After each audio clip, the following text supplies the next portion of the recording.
some of the grammar topics, especially any of the competitive exam. If you take, especially you can see some of the grammar topics and how these grammar topics will come.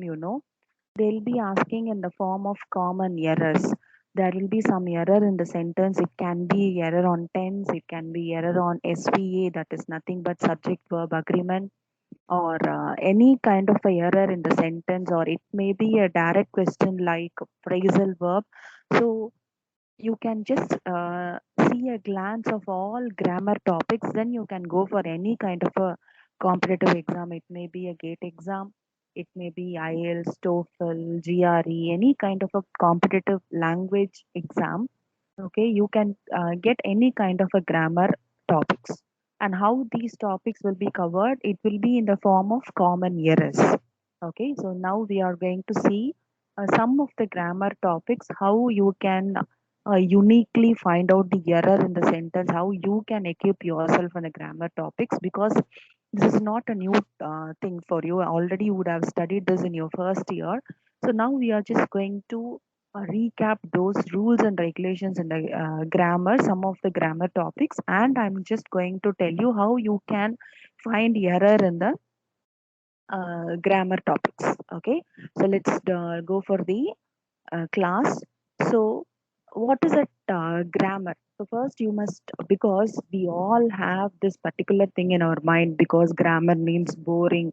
Grammar means it will have more rules and regulations. So, I don't know why I should learn all these rules and regulations. We all have this humbug ideas in our mind. See, grammar is actually a beautiful thing because in English is a language, it is a universal language. These grammar rules will be very easy comparatively any of the mother tongue. If for example, if you take Tamil, no, Tamil grammar will be so tough, but we feel that since it is our mother language, we feel it is very easy. But English grammar comparatively, it is very very easy. So English grammar will be having some of the rules and regulations, and it will be having the exceptional cases. Only that exceptional cases you will find which very difficult to analyze and understand and remember, but it is going to be the lifelong learning for you. Okay, if you once learned it, the full grammar, for example, if SVA is having totally 25 main rules and regulations with exceptionals, if you have learned those things, no, it is a lifelong learning. You can just remember this. You will not commit mistake in your spoken English, your written English. Even you can teach your children, you can teach anybody that, because you being a professionalist, you must to know the basic grammar rules. Okay, definitely it is going to help your career, your academics, etc., etc. Okay, so first see what it is in the introduction. So which came first, language or grammar? So obviously language came first, and automatically grammar will come beside that, right? Okay, so if you want to master a language, grammar is very very important, because we want to, because all will speak English nowadays in this present competitive world. Everybody can understand and speak English, but as a professional student, how you are going to use that particular universal language, how you are using it, how you are going to use in your career. So that is the main thing. And if you are using with the correct grammar, structural sentences, correct pronunciations, correct vocabulary, technical vocabulary, you feel that proud about yourself that you are a professional student. So that is a thing that grammar is very very important for a professional student. Being an engineering student, grammar is very very important to you, and it is mandatory in all kinds of competitive exam. It may be any kind of a competitive exam. This language paper, this grammar plays a vital role. Okay, so learn the language, automatically you will learn the grammar. See, in spoken English, we used to use a lot of sentences without knowingly, oh, this is the rule of that particular grammar. So that's why we are using like this without knowingly. In spoken English, we have been using so many sentences, good phrases. Okay, we are not a native speaker of English language, but even though, since we have been hearing the language from our childhood, we are using this particular a language correctly in our spoken English. Okay, so first you must learn the language correctly, because it takes hardly 3 months time, and you people are living with technology. You have so many. applications you have in just in your hand.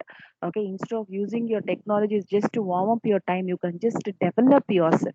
Okay, so take use the technology, develop the try to learn more about the language. Now what you know, but I feel I know definitely that all those who are attending this class know everybody can speak a good English, but that is not enough in the present competitive world. You know just an in language, that's all.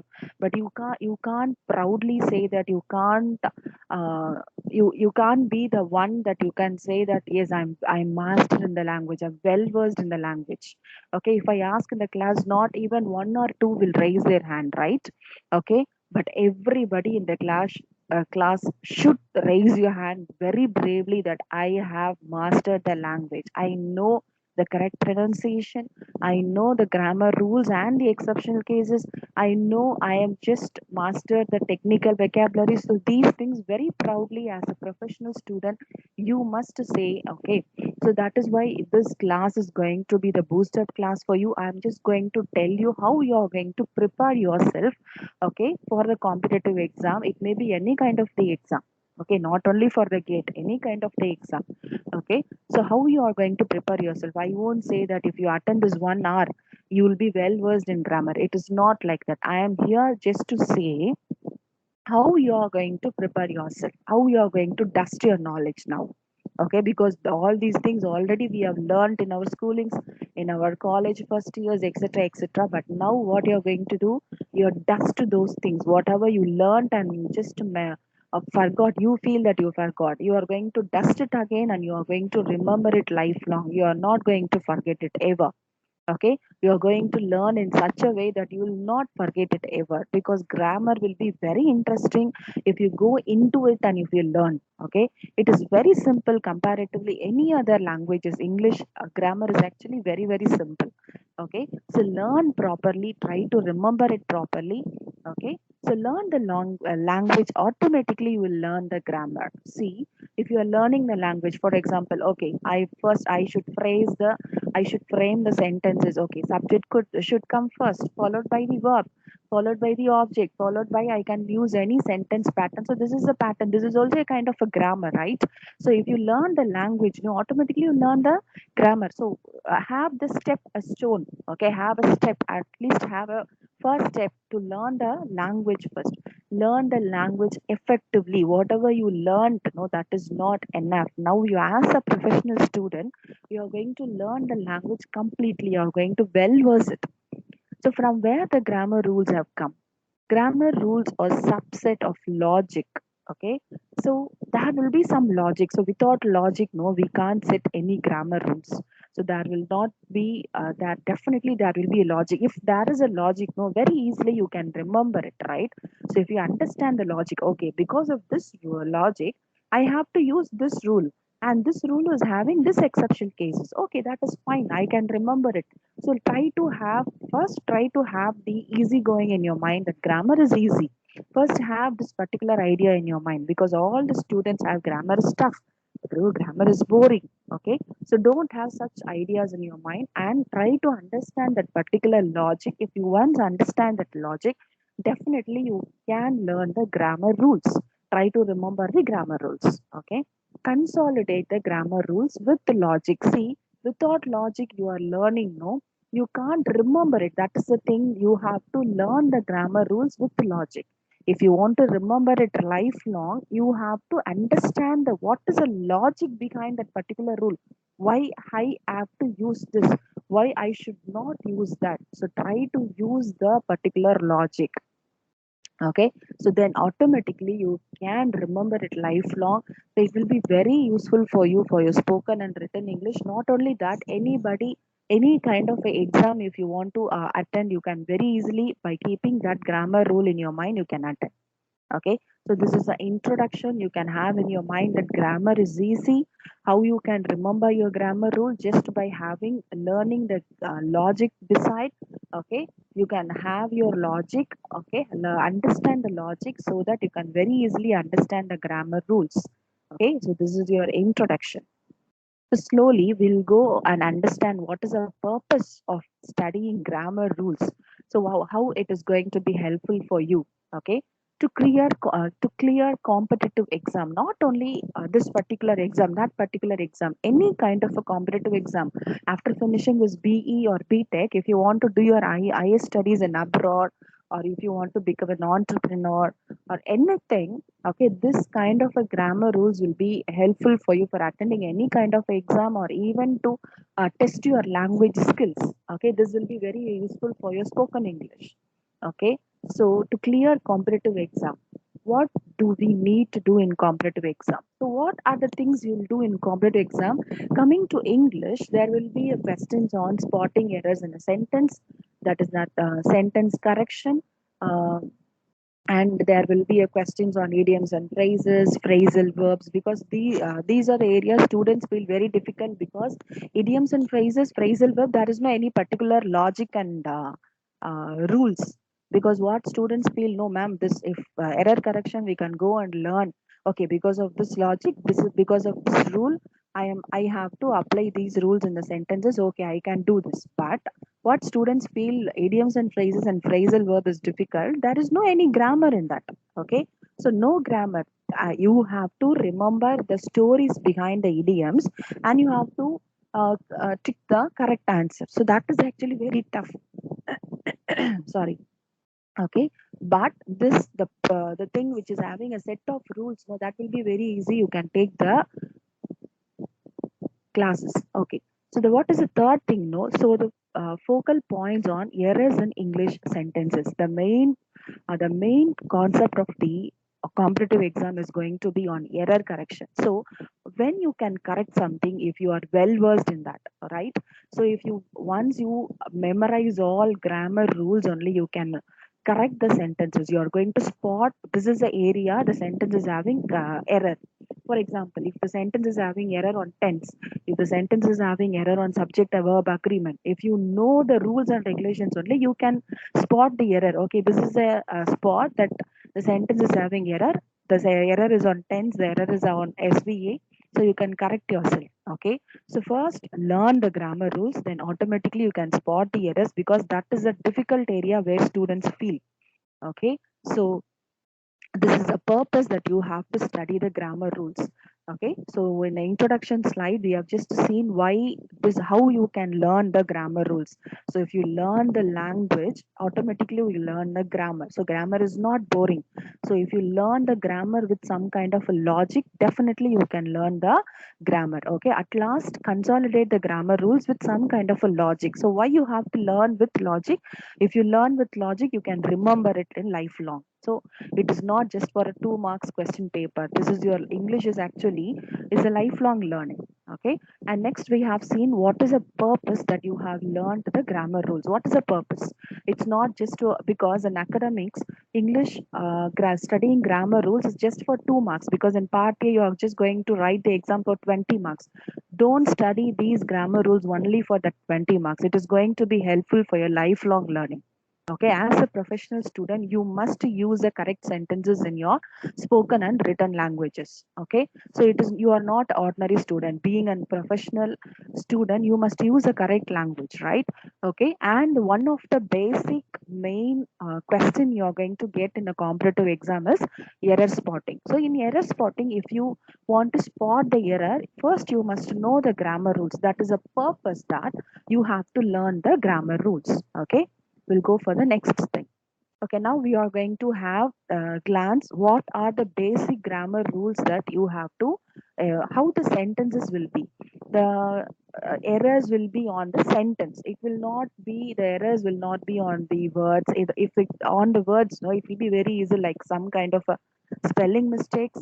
Okay, but the main errors will be in the sentence. If you know what is sentence only, okay, you can analyze, okay, where is the error, then easily you can analyze this and spot the error, and you can find out. Okay, the sentence will have how the sentence will be structured, what is the sentence pattern. Okay, the sentences will have subject, an object, and predicate.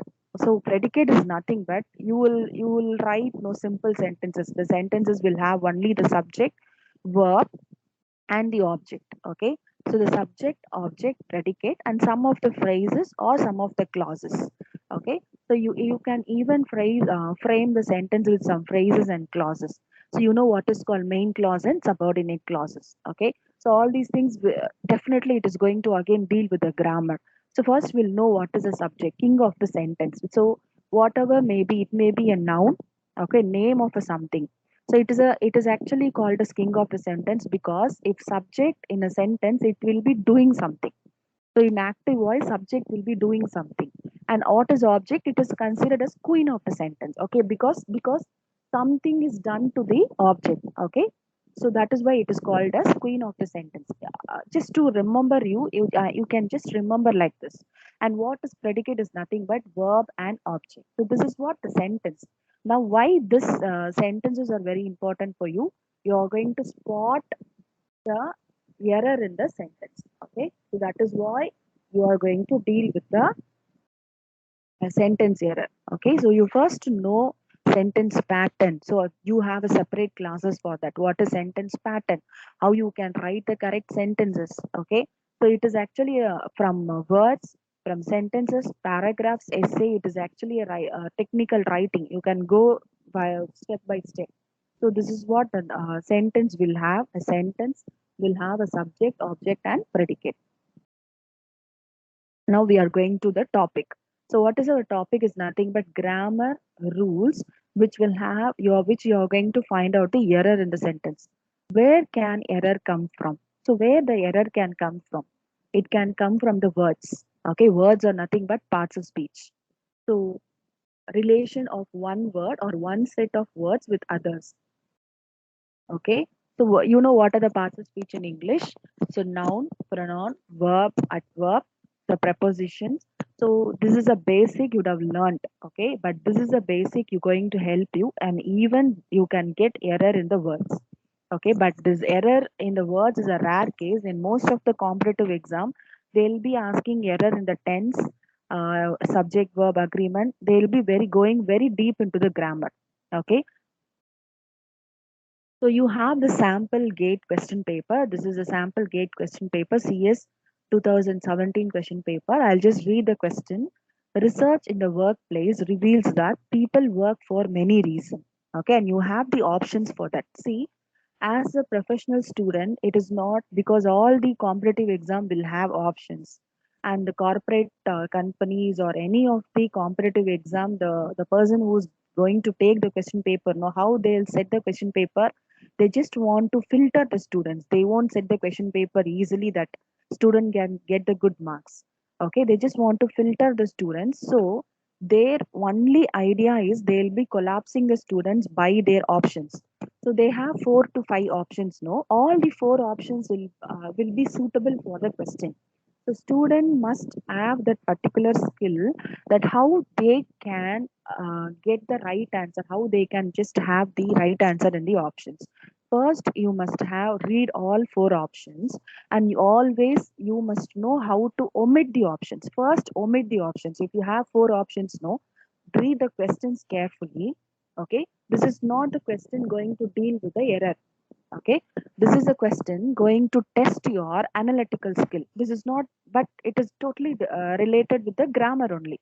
But the question is not out of the focus. The question is on grammar only, but this is something like going to test your analytical skill.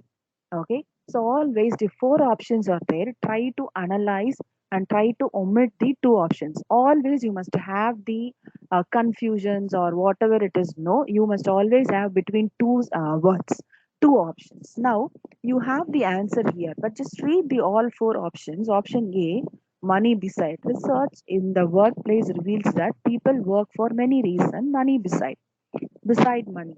Money besides money. See, if you know here the collapsing word is beside. If you know what is the correct meaning of the word beside and besides. So because this is I told you, no, the error may be on words. This is the error on word. If you know the correct meaning of the preposition beside, it may be on the words of parts of speech. So beside is one of the parts of speech. What is it? It is a preposition. Okay. So what is the basic difference of beside and besides? Beside means by the side of. Besides means additional, in addition to. right? If you know this in your mind only, very easily in a fraction of second, you can just click the right answer and you go. But if you think if besides means what, beside means what, it also a preposition. So it because by the side of in addition to is a two extreme cases. You can't guess the meaning if you don't know the meaning at all. It is not just like that guessing. Okay, if you know the meaning just like that, you can click the right answer and go. So what is actually the sentence says, research in the workplace reveals that people work for many reasons besides money. So not only the money is a reason for doing working in a workplace, it besides money there are more any more reasons also. So that is a sentence actually says, in addition to, besides money, in addition to money. Okay, that is the right answer here. Okay, so like this, not only in grammar you will get the error, you can get the error even in the words, and the words may be the parts of speech. Is it clear? Now, what are the important grammar topic that you can memorize? You can learn the rules and exception cases. See, these are the major topics that have the grammar rules and the exception cases. Is of course, whatever topic you take, no, it will be having some kind of a grammar rules. But these are the most important four topics that I have taken for today's class, which will be definitely collapsing you, because if you take subject verb agreement, it has more than 25 grammar rules with exception cases. And if you take tenses, it is having 24 sentences, 24 different types of formulas in that. Okay. And if you take modal verbs, it has more than 12 rules and regulations. And if you take conditionals, it has more than 5 to 6 grammar set of rules. So these are the most important topic that you can deal with the grammar rules, and you have the exceptional cases too. Okay, so for today's class, we are going to see these four grammar rules in a very simple form, because this is not a new topic for you. Already you have studied this, but today we are just going to dust your grammar rules. Then I'm going to show you the sample question also. Okay. The first one is subject verb agreement. What is this subject verb agreement? Okay. The topic itself clearly says that there is an agreement between subject and verb. If the subject is in singular, the verb should be in singular. If the Okay, that is a rule that between the subject and the verb. Okay, how you can find it is singular and plural, and some of the subject will be having the exception cases. That is why subject verb agreement rule is very very difficult for you. Okay, so once you just take all the 25 rules and analyze, okay, because if this subject is coming, there will be exception cases. Okay, so for all, you know what is first person, second person, third person, right? If first person comes means what, it is a singular or plural. Understand which subject is singular, which subject is plural. Okay, so and if you just understand all these things, no, automatically you can understand the total things, right?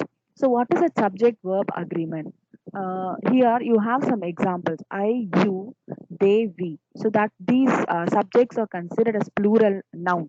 Okay, so I, you, they, we. Here, what is the exceptional case? I and you, it is of course a singular subject, but it is an exceptional case. It will accept only the plural verb.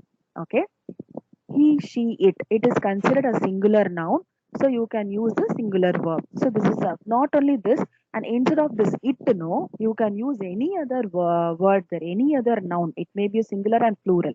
Okay, accordingly you have to write the verb form. For example, you have the sentences here. He have two sisters. He has two sisters. Wrong, correct. See, there will be a lot of confusion. Some of the students asked me that why you have to see the subject and verb is having an agreement. You should not go for the second subject. Here, what is the second subject? Two sisters. Some students will argue that second subject is plural, so I have to use the plural.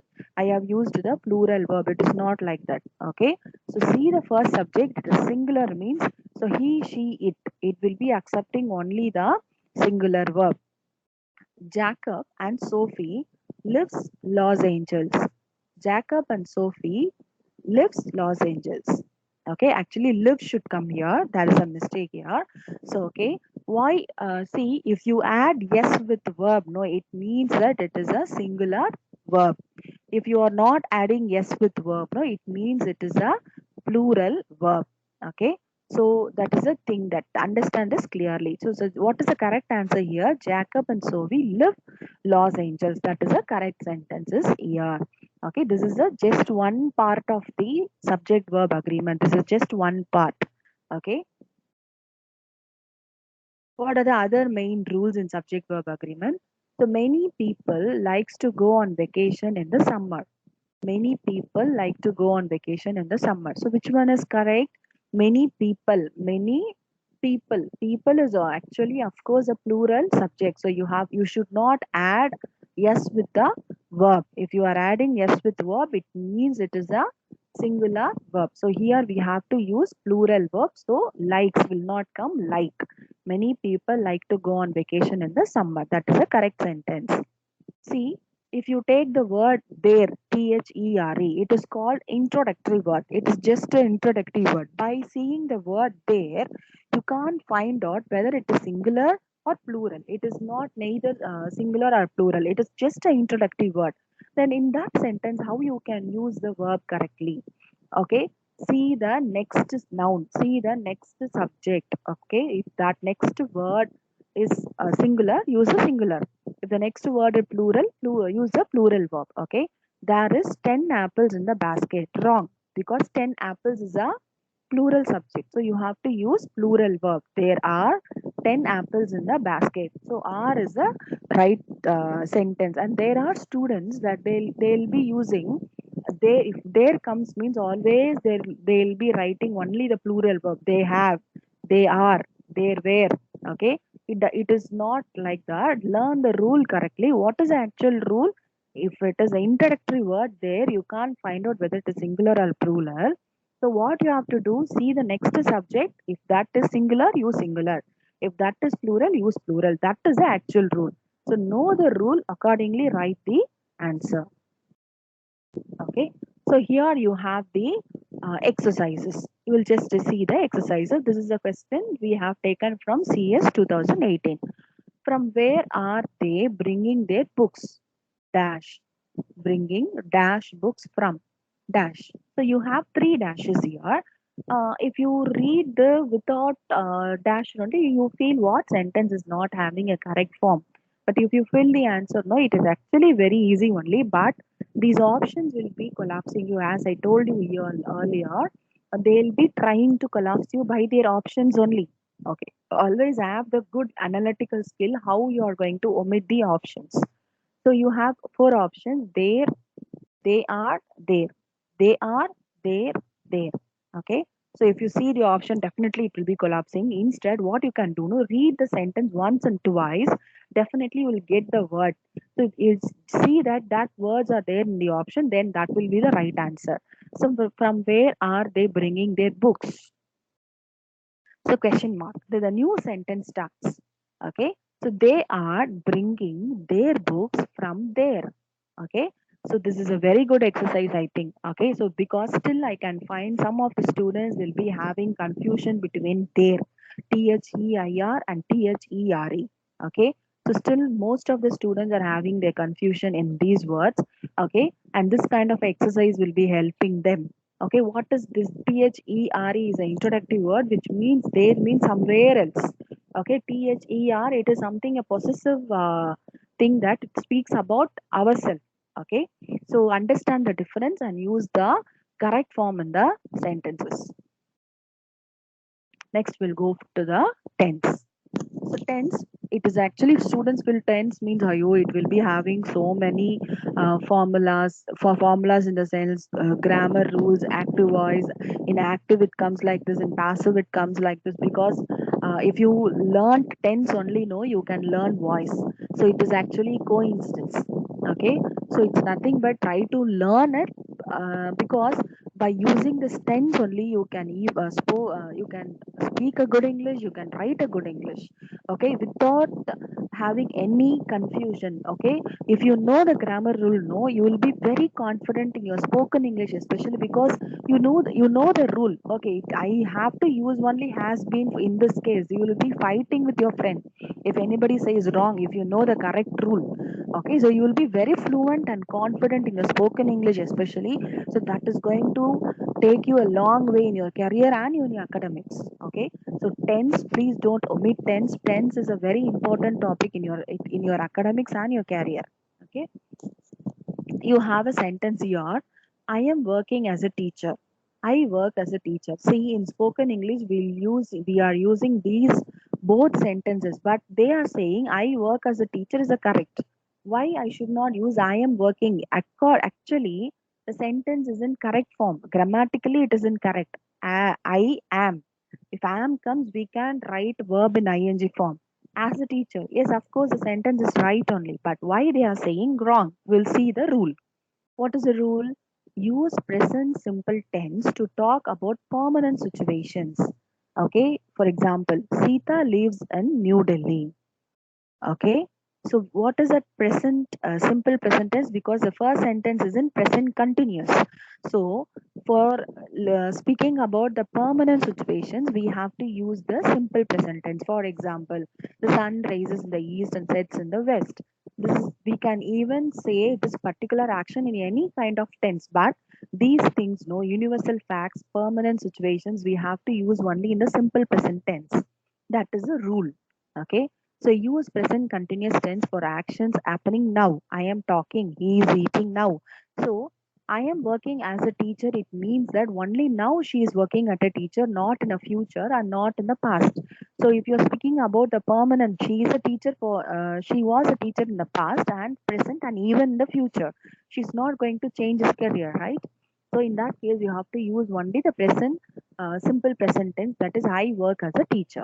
Okay, so if you know this simple rule, no, you can very easily, you will not have any confusion and you can very easily choose the correct answer, or you can spot the error and you can go off. You have the another sentence. Sandy is working here for 3 years.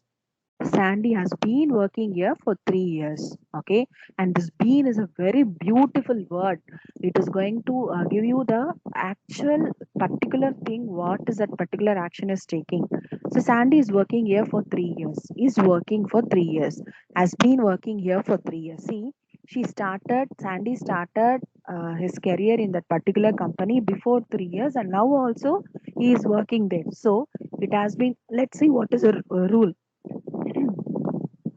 Use present perfect continuous tense to talk about actions started in the past and still continuous. So, if there is an action that started in the past and still continuing, in that cases, what you are going to do, you are going to use present perfect continuous tense.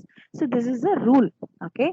So, in that case, if any action has started in the past and still continuing, he has not quitted the job. Okay, still he is continuing the job in the same company. So in that case, you are not going to stop that, you are going to use present perfect. Okay, so perfect tense you can use has, have, had.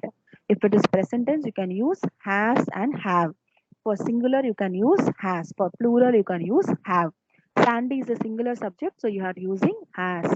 And been means, so it is coming, since it is coming in a continuous form, you have to use been in the passive form. Okay, Sandy has been working here for 3 years. So that is a rule. So learn such kind of a simple rules and formulas. You have the another sentence here. I have graduated from college in 2014. I graduated from college in 2014. Why that sentence is wrong? Is if you see, no, grammatically the sentence is right only, but the tense says it is wrong. What is the rule? Use past, simple past tense if you mention the specific time for the finished action in the past. Okay, so that is you have another example so that you can understand it clearly. I have sent you an email yesterday. I have sent you an email. Okay, I have sent you an email yesterday. I have sent you an email yesterday. I have sent you, that is itself gives you a uh, past tense. Okay, then what again yesterday you have to put. Okay, so I have graduated from college, you have to use only simple past tense. I have graduated, so what tense it is? It is wrong. Okay, you have to use only simple past tense. I graduated from college in 2014.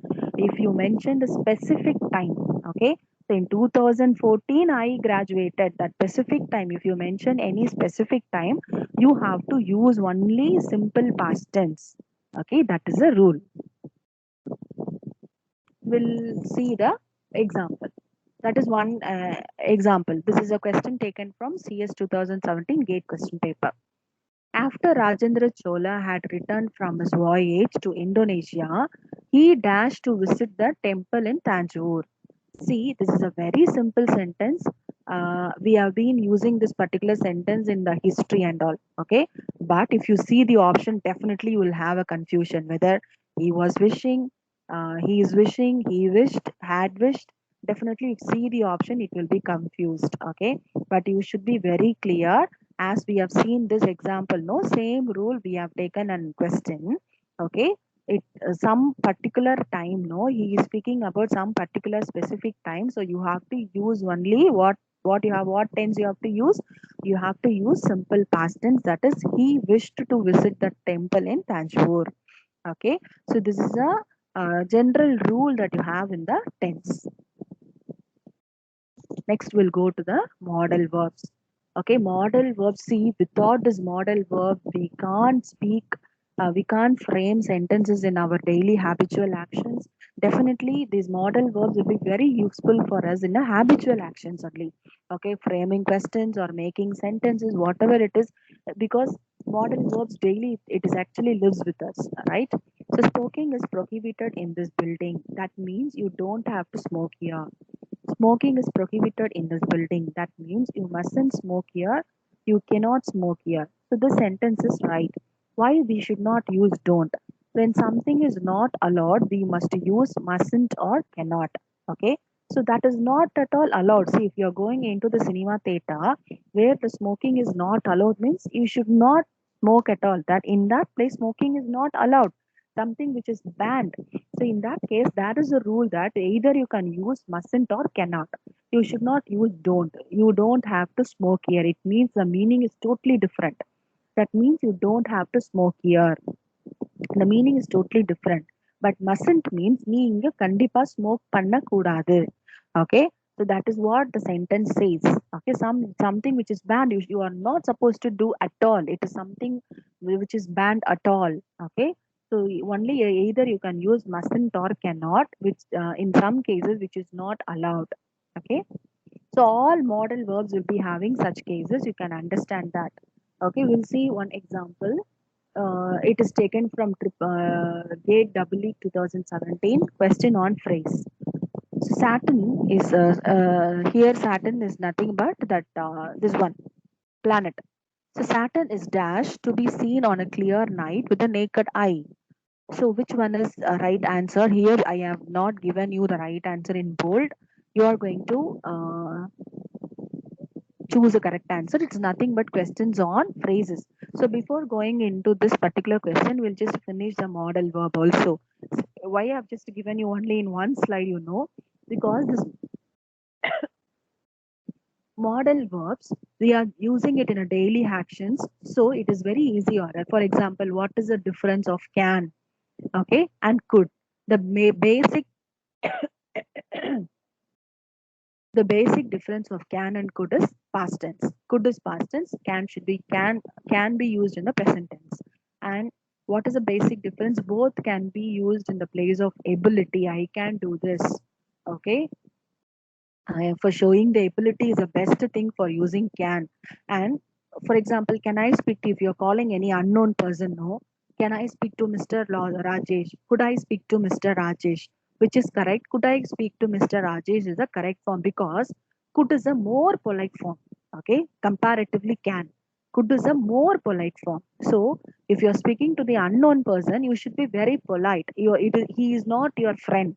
So could is the right answer in that case. So each and every modal verb will be having some kind of a rules like this. Okay. So what is the difference between will and would?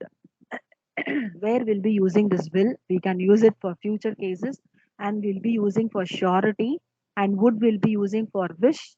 Okay, may, might. So might is a more that is a less probability. We'll be using might.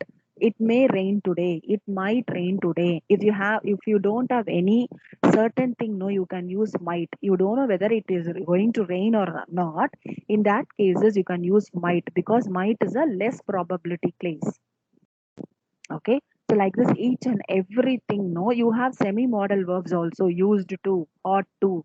Okay, so and most of the students will be asking what is the basic difference of where I have to use should and must. What is the basic difference of should and must? Okay, so must you have to use, as we have seen here, something which is completely banned. You should not do that. Okay, and should can be used for instructions. If you do this, no, it is actually for recommendations also, you can use should. Okay, so actually model verb will be very interesting if you want start and learn. So start and learn and try to use in your daily habitual actions, so that you will not forget it. It will be a lifelong learning for you. Okay, so now again we'll go for this phrasal verb question. So Saturn is dash to be seen on a clear night with the naked eye. Enough bright, bright enough, as enough, bright as enough. So which is the correct phrasal verb you're going to choose? So I think Saturn is bright enough to be seen on a clear night with a naked eye. That is the right answer. Okay, now you have the another question on phrasal verbs. Nobody knows how the Indian cricket team is going to cope with. Okay, so cope with is nothing but handling with. I have given you what is the meaning of that particular phrasal verb also. Okay, cope with is nothing but handling with the difficult and the same are friendly wickets in Australia. Choose your option which is closest in meaning to the underlined phrase in the above sentence. Put up with means I have given you the meanings also. So put up with means to tolerate, put in with to discuss, put down to suppress, put up against to fight. Okay, so here the meaning is put down to, that is they just want to trying to suppress it. Okay, but in exam you will not have the meanings. Here I just want to make you clear, I have just given you the meanings here, but in exam you will not have meanings. That is why phrasal verb, no, it will, if you take verb put, put when, put up, put down, okay, you will be having so different meanings. See, put up means tolerate, put in means discuss, put down means suppress. Okay, so like this you will be having, and even two to three prepositions will be combined with the verb. That is also phrasal verb, that will have different meaning.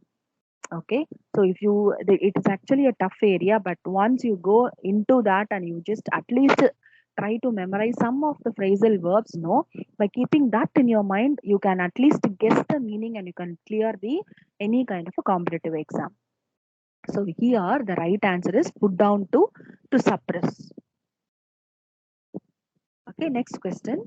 Find the odd one. So this is also another kind of a question that you will get in English competitive exam. Just like that, it may be a very childish one. Okay, from our kindergarten, we are getting this question paper like finding odd man out. But in competitive exam, it will be very serious. They'll be asking questions on words or sentences or any analytical, just like that analogy questions also they can ask as a odd man out. Okay, find odd one in the following group of words. So you have four words, and which one is odd? For this, definitely, if you have the high knowledge of vocabulary only, you can find out the knowledge. See the easy words I can say, no, mock and praise, the easy words. But I feel that students will feel very difficult as they don't know the meaning of deride and jeer. Okay, so in if they don't know the meaning between two, no, definitely it is going to be the tough question. Okay, but what is the answer here? Praise, mock, deride, jeer. Three words go in one line. All means mocking somebody only. But praising is totally different. That is the antonym of that. These all synonyms. remains same meaning. Praise is something praising somebody. This is which is opposite of these three words. So that is the odd man out here. So praise is the correct answer. So if you are not having vocabulary knowledge, no, even see this is a very, very simple word, but since we are not using in our daily language, we feel very difficult of these words. Okay. Okay. At last, we have come to the conclusions. Lose your set of baggage regarding grammar and try to learn grammar with language. So I think I started this class by saying that just have the baggages. What are the baggages that students have? No, English language. Oh my God, it is very boring. It is actually tough. If we remember, if we learn it, master it, also we can't remember it at the time of exam. We'll forget it. Definitely, it is going to collapses. It is not like that. Or take all their baggages, and once you learn the grammar rules, definitely it is going to help you a lifelong way. Okay, you can very confidently you can speak, you can write, and you can appear for any kind of a competitive exam. Okay, so prepare yourself in the area of vocabulary, grammar rules, and reading skills. See, I have to speak about this reading skill at the end of the class, because if you want to prepare yourself for any kind of the competitive exam, so vocabulary knowledge is very important, and you have to find spot the errors in the sentence. For that, grammar rules are going to be very helpful for you. And reading skills is, of course, see, reading skills, definitely any kind of a competitive exam, you will get very small paragraph or a lengthy paragraph.